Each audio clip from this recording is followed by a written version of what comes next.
Para saan ba uli itong interview mo, anak?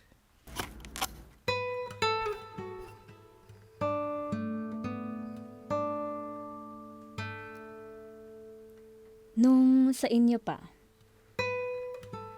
paano nyo nalaman na ready na kayo maging magulang?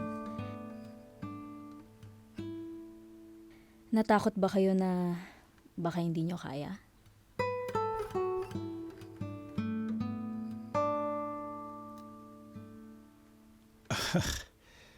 Kuhan,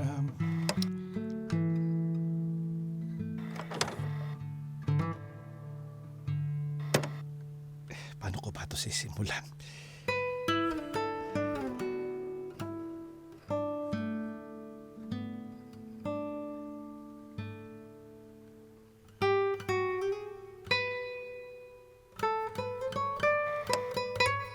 Iko, honey, tara na, dalian mo. Huwag mong pinag-iintay itong anak mo.